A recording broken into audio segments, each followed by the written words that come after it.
galerinha, tudo bem com vocês? Guilherme Campos aqui, professor de Educação Física da Rede Estadual do Maranhão. E nessa aula de hoje, nós iremos estar dando continuidade ao conteúdo de atletismo. Já falei para vocês do histórico do atletismo, falei que o atletismo se divide em 3 modalidades, que é corrida, saltos e arremessos. A aula passada, eu dei uma aula que a gente pincelou tudo sobre as corridas. Especifiquei cada uma lá dando as características de cada corrida. Hoje nós iremos entrar aqui nos saltos. Vou falar dos saltos do atletismo para vocês, que é uma das modalidades. Então, eu fiz esse sumáriozinho aqui para nós seguirmos. Tipos de saltos. Aí são 4 saltos que existem. O salto em distância, o salto triplo, salto em altura e o salto com vara. Em relação aos tipos de saltos, tá aqui, ó, saltos, que nós devemos saber logo, existem 2 tipos de saltos, são os saltos horizontais e os saltos verticais. Salto horizontal é aquele que vence o atleta que saltar o mais distante possível, tem a ver com a distância. E os saltos verticais são quais, professor? São aqueles que têm a ver com a altura, aquele que salta mais alto. Então tá aqui, ó, saltos horizontais. Nós temos 2. É o salto em distância e o salto triplo. Em relação aos saltos verticais, nós também temos 2 saltos. É o salto em altura e o salto com vara. Quando eu falo para vocês que no atletismo, no salto horizontal, por exemplo, que vence aquele que saltar o mais distante possível, nós vamos classificar essa modalidade do atletismo, na verdade o atletismo como um todo, como um esporte de marca. De marca, como assim? Vence aquele atleta que marcar a maior distância. Se nós formos falar dos saltos verticais, vence aquele atleta que saltar o mais alto, certo? A marca que for colocada lá, o sarrafo. Conseguiram compreender isso aí? Então existem esses 4 saltos: salto em distância, salto triplo, salto em altura e salto com vara. Em relação ao salto em distância, o atleta precisa correr e saltar o mais longe possível. A chegada do salto ocorre em uma caixa de areia. O atleta tem a chance de saltar 3 vezes e vence aquele que saltar o mais longe. Então, o mais longe possível, vamos mais uma vez pensar aqui, nós estamos falando de esporte de marca. Está aqui uma imagem.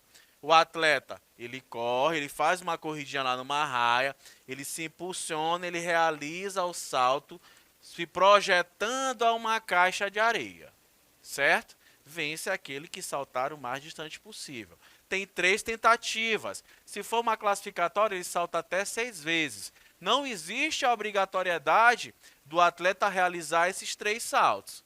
O atleta realizou um salto, ele está se saindo muito melhor do que um atleta adversário. Quando chegar numa outra rodada, por exemplo, ele pode dizer: não, eu não quero saltar. E assim ele fica sem saltar. E numa terceira tentativa, caso alguém ultrapasse, ele tem como realizar o último salto ali e tentar ultrapassar. Mas fica a critério do atleta a quantidade de saltos que ele vai realizar. Ele tem um número X de oportunidades. Não existe a obrigatoriedade dele realizar todos os saltos. Tá certo?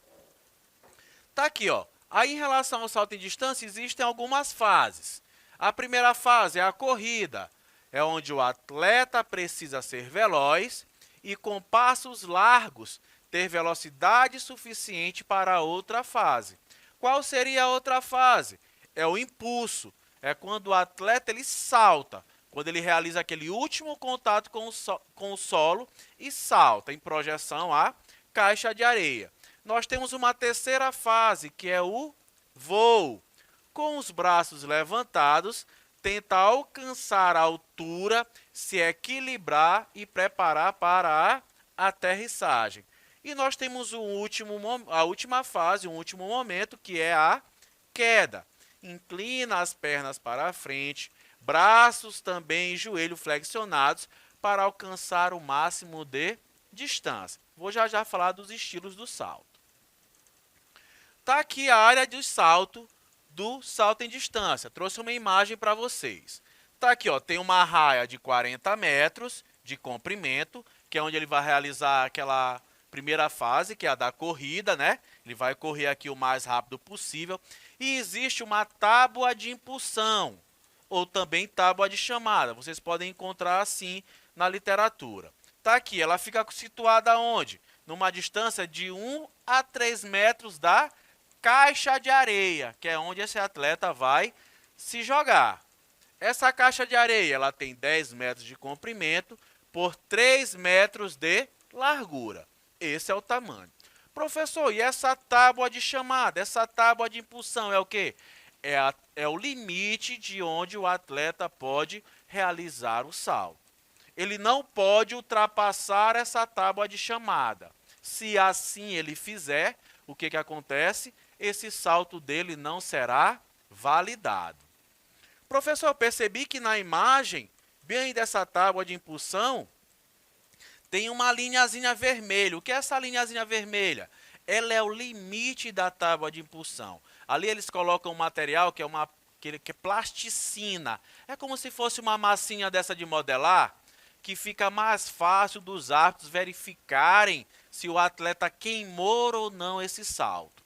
Se ele tocou ou não se ele tocar essa plasticina, o que acontece? O salto dele não será validado. Então ele vem, faz a corrida de chamada, toma o impulso, realiza o voo e faz a queda dentro dessa caixa de areia. A medida é tirada de onde? Da extremidade interna dessa tábua de impulsão até o ponto mais próximo a ela. Então, existe até, se ele realizou um salto e de repente ele se apoiou com a mão para trás, por isso que ele estica o braço, ele faz um salto meio que grupado. Ele se encolhe, ele fica ali todo flexionadinho. Porque se ele apoia o braço atrás e a marca dele tinha ficado até mais para frente, é retirada a marca da região mais próxima, do contato mais próximo em relação a essa tábua de chamada. Tá certo? Vence o atleta que saltar o mais distante possível. Salto triplo. Os atletas devem alcançar a maior distância possível após uma série de 3 saltos. Eles correm em linha reta, saltam 2 vezes com um pé só e a partir de uma marca na pista até se lançarem com os pés em uma caixa de areia. O princípio é o mesmo do salto em distância. Só que aqui ele executa 3 saltos seguidos até se lançar na caixa de areia. Por isso é salto triplo. Triplo vem de 3 passos que ele realiza ali para se lançar nessa caixa de areia. Fases do salto triplo. Nós temos a corrida de aproximação, que consiste na realização de uma breve corrida para adquirir velocidade para o salto. Aí nós temos um segundo momento, que é o primeiro salto, que também é chamado de rope. É realizado com a perna de impulsão do atleta. O segundo salto, que também podemos chamar de step. Nesse momento, a absorção do impacto decorrente da retomada do contato com o solo, mobilizado como impulsão elástica para o salto, com a posterior flexão da perna de impulsão. Acalmem o coração de vocês, que daqui a pouco eu vou mostrar na imagem. Isso aqui vai ficar tudo bem mais claro para vocês. Nós temos um terceiro salto, que é o jump. Esse salto é realizado com a perna de elevação e consiste num momento de maior contato com o solo. É seguido de outra chamada realizada com a perna de elevação. Professor, foi tudo muito bagunçado aqui na minha cabeça. Vamos para a imagem para eu explicar isso aqui para vocês de uma maneira mais simples. No salto em distância, o atleta realizava a corrida de chamada, chegava na tábua de impulsão, na tábua de chamada, ele realizava um impulso só e lançava-se à caixa de areia. Pronto. No salto triplo, ele vai realizar essa mesma corrida de chamada. Quando ele tiver o pé de impulsão, que no caso desse atleta aqui, foi o pé esquerdo, o próximo pé que vai ter, ele vai realizar um salto, certo? Ele vai se projetar à frente. A próxima perna, obrigatoriamente, que tem que ter contato com o solo é qual? É a esquerda novamente. Pé esquerdo, pé esquerdo. Essa aqui é a fase do hop, essa aqui é a fase do step. No terceiro momento que ele vai realizar o jump, que ele vai alternar as suas pernas, certo? E ele vai saltar pé direito, daqui ele vai lançar-se a caixa de areia. Também existe a tábua de chamada, daqui a pouco eu vou mostrar a área. Então, esquerda, esquerda, direita. Professor, posso começar com a minha perna direita? Sim, aqui vai do atleta. Aqui é respeitada a individualidade do atleta. Se a minha perna mais forte é a direita, eu vou iniciar com a direita. Só que o segundo passo, ou step, vai ter que ser realizado obrigatoriamente com a minha perna direita, que foi aqui eu comecei. Então, direita, direita e finaliza com a fase do jump com a perna esquerda. Certo? Então, salto triplo. Pé esquerdo, esquerdo, direita. Ou então, direita, direita, esquerdo, lançou-se para caixa de areia. Está aqui a área de salto do salto triplo. É bem parecida com a área de salto do salto em distância. Só que a distância da tábua de impulsão aqui ela é diferente. Lá era variava de 1 a 3 metros e aqui é o quê? No masculino ela tem 13 metros de distância em relação à caixa de areia e no feminino ela tem 11 metros de distância em relação à caixa de areia. Onde ele faz a corrida de chamada, 40 metros a raia. O tamanho da caixa de areia é o mesmo. É um salto muito difícil de ser realizado. Muito difícil mesmo. Porque a gente caminha desde sempre. Quando a gente aprende a caminhar, é perna direita e esquerda. Perna direita e esquerda. Então, isso fica mecanizado. E quando a gente passa a realizar um movimento que a gente vai, por obrigação, ter que... não pode alternar essa perna na segunda fase do salto, acaba que dando ali um nozinho no nosso cérebro, nos nossos comandos motores. Tá certo? Então, o princípio é o mesmo. A distância aqui, só existe essa diferença aqui em relação à distância para os sexos. Eu tentei saltar já com a tábua de impulsão do feminino, eu não consegui nem chegar na caixa de areia. Então, exige uma certa experiência, uma certa técnica do atleta. Salto em altura. Saímos dos saltos horizontais, vamos entrar agora nos saltos verticais. Nesta modalidade, os atletas devem saltar sobre uma barra horizontal, suspensa. O atleta tem direito a 3 tentativas. Caso consiga, a barra é elevada em alguns centímetros para realização da próxima série. Está aqui a atleta realizando um salto em altura. Salto em altura ele não leva nenhum tipo de equipamento para auxiliar nesse salto. É apenas a atleta lá tentando saltar esse sarrafo. Esse sarrafo ele é elevado, ele pode ser elevado até 1 centímetro apenas. Ultrapassou a altura lá de 2 metros, vamos botar a 2 e 1. E cada atleta vai ter 3 tentativas para saltar essa altura. Professor, pode tocar o sarrafo? Pode. O atleta até pode tocar o sarrafo. O que é que não pode acontecer? Derrubar. Eu toquei, mas o sarrafo não caiu, salto validado. Agora o sarrafo caiu, eu estou desclassificado. Aí as fases do salto, a corrida de aproximação, a corrida de balança é feita em forma de J, tá aqui ó, o desenho para vocês, eu sempre trago imagem, com uma primeira parte reta. O atleta deve inclinar-se ligeiramente para a frente para acelerar para a segunda parte em curva. Tá aqui ó, o atleta vem, uma corridinha de J, faz a corrida de aproximação e aqui ele vai tomar a impulsão para tentar saltar esse sarrafo. A fase de chamada. Na chamada, o atleta deve fazer o apoio rápido e ativo do pé no solo, num movimento de patada. Esse apoio deve ser feito na linha trajetória da corrida. Então tá aqui, ó. Essa é a fase da patada, é a fase que ele vai tomar a impulsão. Ele realizou ali um contato, ele faz um contato bem forte com o solo e tenta executar, se desdobra aqui para tentar passar esse sarrafo. Aqui existe toda uma técnica para a realização desse salto. E a fase de voo, na primeira fase da fase do voo, Enquanto o atleta está subindo, a posição final da chamada deve ser mantida. E o braço do lado da perna livre é lançado paralelamente ao sarrafo. Ele lança o braço na fase de voo, vai lançando aqui paralelamente ao sarrafo, para depois ele tentar se desdobrar ali acima. E a queda é feita sobre as costas, e o principal objetivo é evitar lesões. Professor, ele salta no chão, ele cai no chão? Não. Está aqui onde a área de salto do salto em altura. O atleta veio, fez aquela corrida de chamada, passou de todas aquelas fases, está aqui um colchão azul para ele. Existe o saltômetro, que são essas que são colocadas aqui, que tem uma distância de 4 metros, e o sarrafo. O sarrafo está colocado, perceba que ele não está preso, ele fica em cima de um suporte, que aquilo que eu falei para vocês. Se o atleta tocar o sarrafo e não derrubar, o salto dele é validado. Esse sarrafo ele pode subir até de 1 em 1 centímetros, como eu já falei para vocês. O colchão tem 4,87 de largura por 3,96 de comprimento.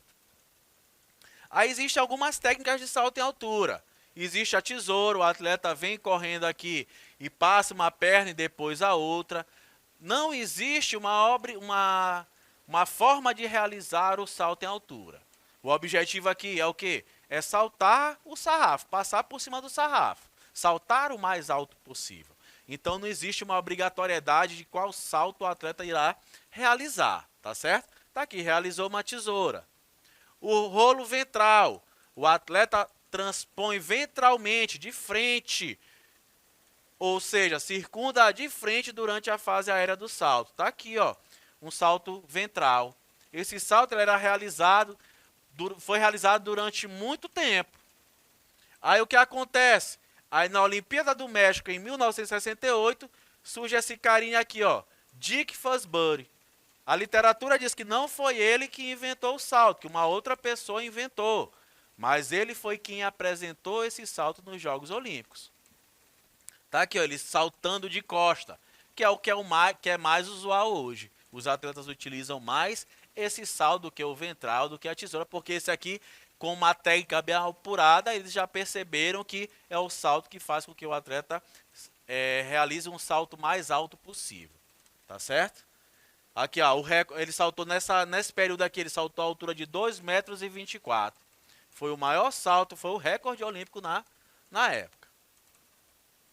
E o salto com vara, os atletas correm uma distância de 45 metros, usando uma barra flexível, cujo tamanho varia de acordo com a sua altura. Todos eles tentam superar uma barra horizontal, cada vez que conseguem, a altura da barra sobe e eles têm 3 novas tentativas para superá-las. O mesmo princípio lá do salto em altura, só que aqui, como o nome já diz, salto com vara, eles têm o auxílio de uma vara. Eles utilizam uma vara para tentar passar por esse sarrafo. Aí tem aquelas fases, a corrida, que é a fase que ele vai fazer aquela corrida de chamada para aproximar-se do sarrafo. A impulsão refere-se ao momento em que o atleta encaixa a vara na caixa de apoio e se prepara para se projetar ao próximo do sarrafo. Essa vara ela é bem flexível, é feita de fibra de vidro, fibra de carbono, material bem leve, mais flexível e resistente, tá? Então eles realizam isso aqui. Antigamente era utilizado como? Com varas de bambu. Essas varas de bambu aí que o pessoal utiliza para fazer pipas hoje, aquela árvore ali. Tá? Que o atleta está realizando essa fase de impulsão. O voo é quando ele vai passar por esse sarrafo.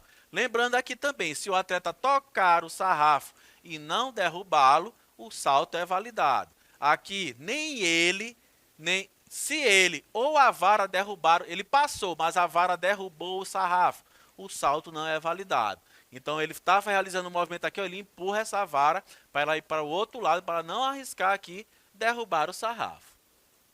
A queda, ele cai de costa, lá tem um colchão também para proteger o atleta, para que ele não se lesione, amortecer a queda.